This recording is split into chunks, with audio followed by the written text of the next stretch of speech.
aba, nandito ako sa napakagandang Chocolate Hills. At syempre, lovely na lovely ang bungad ng araw nyo ngayon dahil nandito tayo ngayon sa breathtaking Bohol. At magiging lovely na lovely din ang araw ninyo. Tutuklasin ang ating starstruck Avenger, si Christian Esteban. Samahan natin siyang alamin kung bakit itinuturing ang Bohol na pangunahing eco-tourism destination sa ating bansa. Pakinggan natin ang malaanghel na boses ng world-renowned Lobok Children's Choir. Kayang-kaya nilang sumirko, umikot-ikot at tumambik sa ere. Sila ang mga Pinoy gymnast champ. Hoy, Christian, ang ganda-ganda ng Bohol, no? Oh, ang grabe! Sobrang beautiful, love.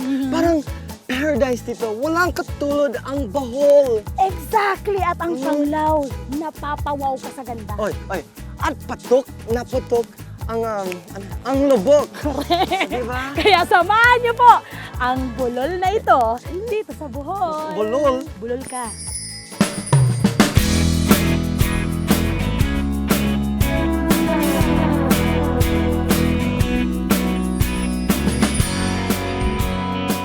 Itong trip na ito sa Bohol ay may kalayuan. It starts with a plane ride to Cebu and then a ferry ride to Bohol.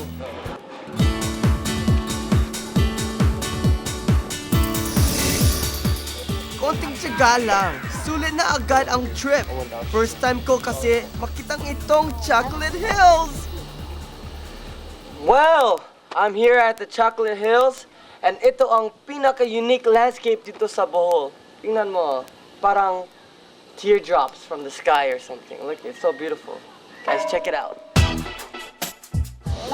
Ang Chocolate Hills ay 1,268 in all at nabuo ng tidal movements. Pero sa mga kwento ng locals, two giants fought at nagbatuhan ng lupa. Napagod din ang mga giants, so they made up and became friends. At yang ang isa sa mga alamat ng Chocolate Hills. Mahaba-haba ang trip to my next Bohol adventure. Bohol is the 10th largest island ng Pinas.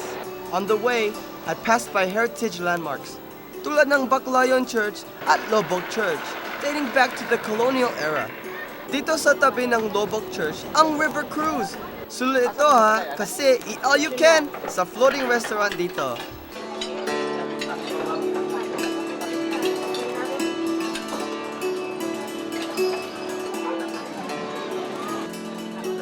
This began in 1990.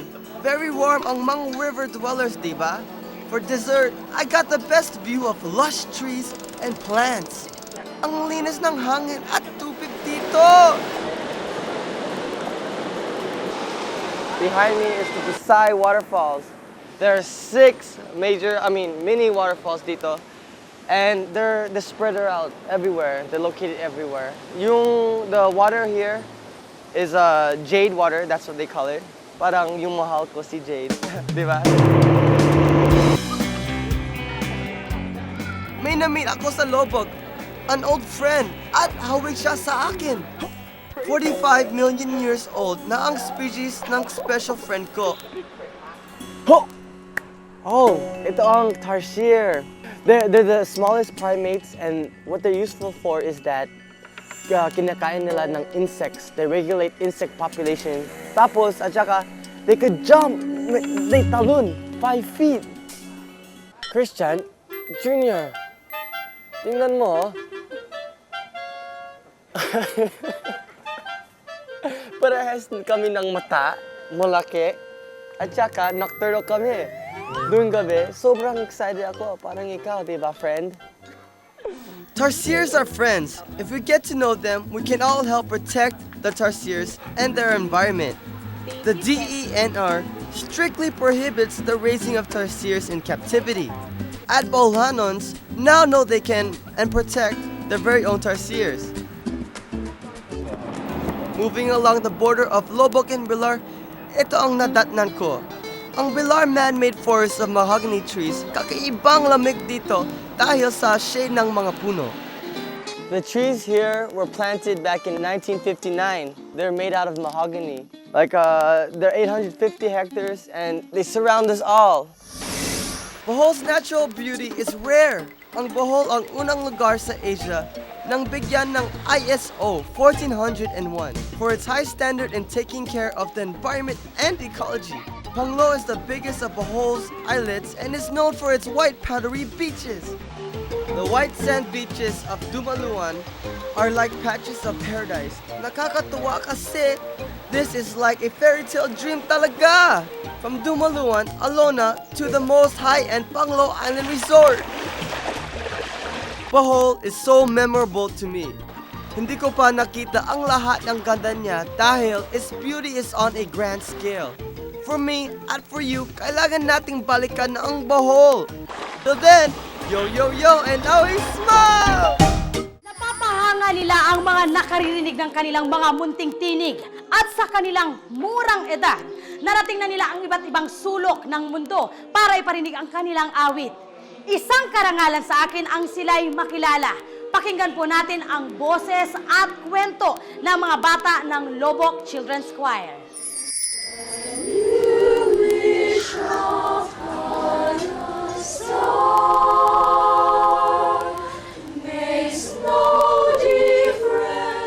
Tinig na malaanghe, nakakapanindig balahibo kapag iyong narinig. Sila ang Lobok Children's Choir, ang national treasure ng Bohol. Noong 1980, dahil sa kagustuhan ni Mrs. Alma Fernando Taldo na ma-develop ang likas na galing ng mga kabataan ng Lobok sa musika, itinatag niya ang Lobok Children's Choir. At dahil naniniwala siyang nade-develop naman ang talent sa pagkanta, hindi siya naging mahigpit sa auditions. If not, oh, yun lang na makakanta sila, it's okay. Yung they can carry a tune. Pero nunca, oras namang mainka, practice namang walang humpay. Dahil araw-araw, sa loob ng 4 hanggang 5 oras, ang lahat ng sulok ng kumbentong ito ay napupuno ng malalamig na tinig ng mga batang superstar sa kantahan.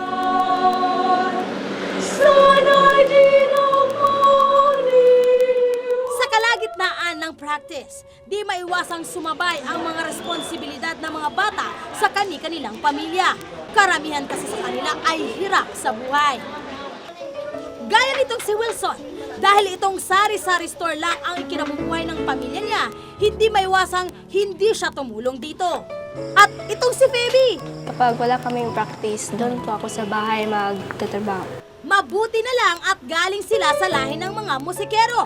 Kaya naiintindihan ng mga pamilya nila ang pangangailangan ng mga batang ito na i-express ang mga sarili nila sa music.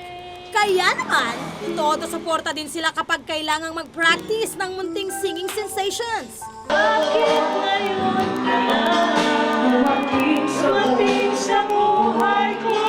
Sa lahat ng panahon.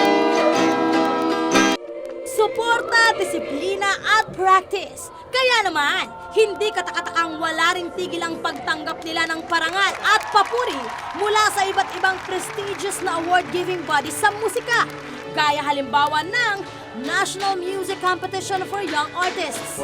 At noong nakaraang taon nga, nang sumali sila sa Europe and its Song 6th International Folk Song Choir Festival na ginanap sa Barcelona, Spain. Aba! Mantakin nyo namang sila ang nakakuha ng gold medal sa Children's Choir category. At kahit sabihin pang mas matatanda sa kanila ang lahat ng nakalaban nila mula sa Europe at Amerika, sila pa rin ang tinanghal na overall champion. Dahil sila ang nakakuha ng nakamataas na puntos na 97.5. The Lobok Children Choir from the Philippines. Tinawag yung pangalan namin Lobok Children's Choir. Yun, masaya ako. Nung nanalo, napaiyak ko, napaiyak. Tuwang-tuwa, masaya. Diruin mo, hindi mo akalain mga dalawa mong anak makapunta ng Europe. Pero may competition man o wala, walang puknat pa rin ang pag-around the world ng mga batang ito. Sa katunayan, palagi silang naiimbitahan para mag-perform sa iba't ibang lugar sa Europa, Amerika at China. Ang maliit na honorarium na kanilang natatanggap sa kanilang mga panalo o performances, ginagamit nilang pundasyon ng kanilang mas malalaking pangarap. Gaya na lang ng organ na ito ni Aljon na ginagamit niya pag nagpa-practice sa bahay. Si Wilson naman ay sumali sa cooperative sa kanilang bayan para mas makaipon ng malaki. Nilagay ko po sa co-op. Oo, bakit? Ba't mo nilagay doon? Naipon ko para pang school. Munting tinig, munting pangarap, ang Lobok Children's Choir ay isang patunay na walang imposible sa mga taong may gustong marating. At saan mo man gustong pumunta, makararating ka ng mas maaga kung maaga ka ring magsisimula. Ma'am Alma, saludo kami sa inyo! At sa inyo, Lobok Children's Choir, ang gagaling nyo, kids! Smile ka naman dyan and everything para a lovely day! Sa mga estudyante, sawang-sawa ka na ba sa marurumi at sira-sirang classrooms? At pag nagmime ay go out ka, karumal-dumal ang banyo nyo sa paaralan. Don't you worry! Bilang paghahanda sa pasukan, isinagawa ang proyektong Brigada Eskwela ng Department of Education. Nagsanib puwersa dito ang mga beauty ng mga magulang, private groups at business sector para makalikom ng 392.26 million pesos para sa pagpapaayos ng 12,533 public schools nationwide.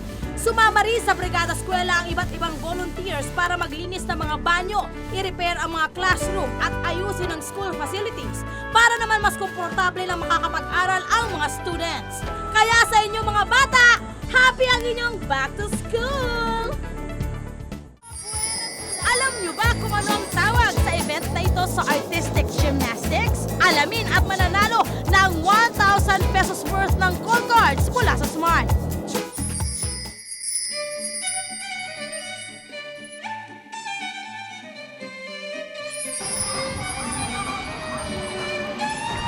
Ito ang double twist.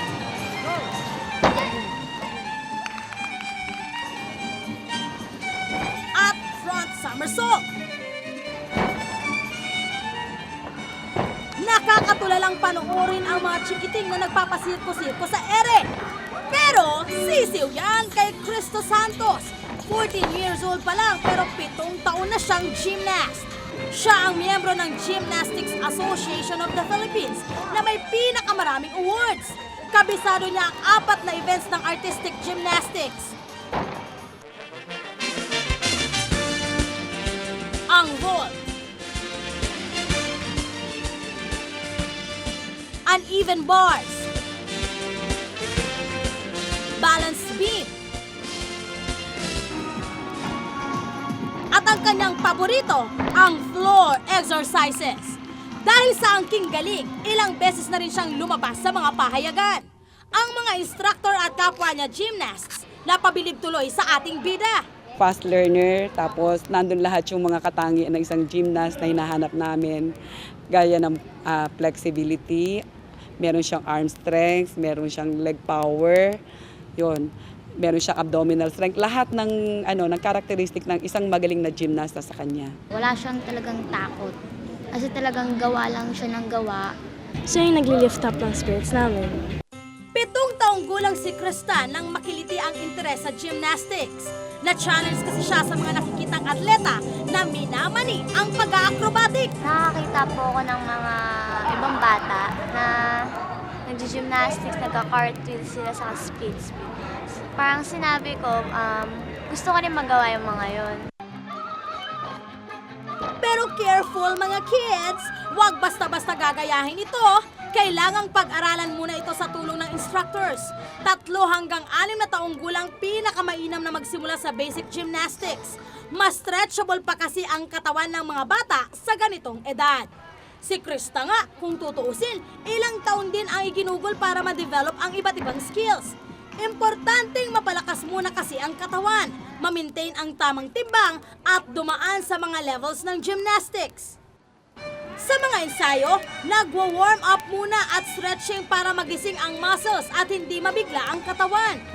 Binabantayang maigi ng coach ang mga atleta kung tama ang forma, timing at technique. Pinakamaliit na pagkakamali kasi maaaring mauwi sa disgrasya. Kaya nga ang nanay ni Krista na si Mommy Baby, abot-abot ang kaba sa tuwing nagko-compete ang anak. Even now, nakatatakot pa rin ako pag sa mga competitions nga niya, usually, nandoon ako pero nakapikit ako pagka nagko-compete na siya. Aminado si Krista na hirap siyang pagsabayin ang studies at training.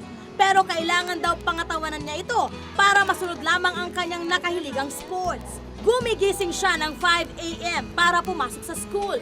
Pagdating ng 4:30 p.m., diretso ensayo na siya hanggang 9 p.m.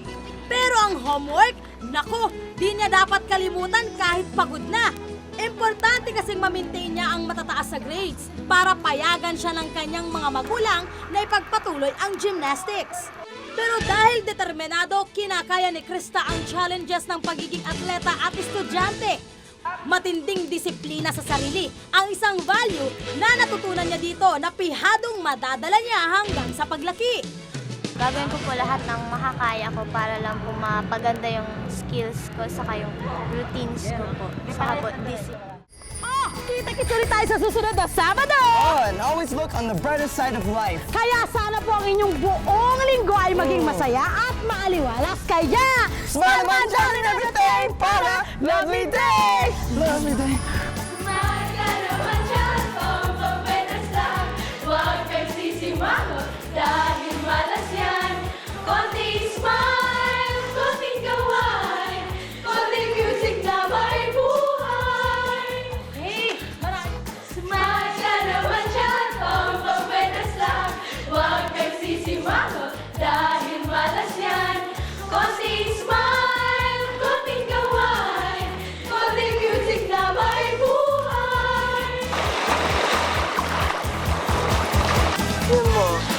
Sobrang powdery yung sand dito. Walang katulad. At. Ano yun?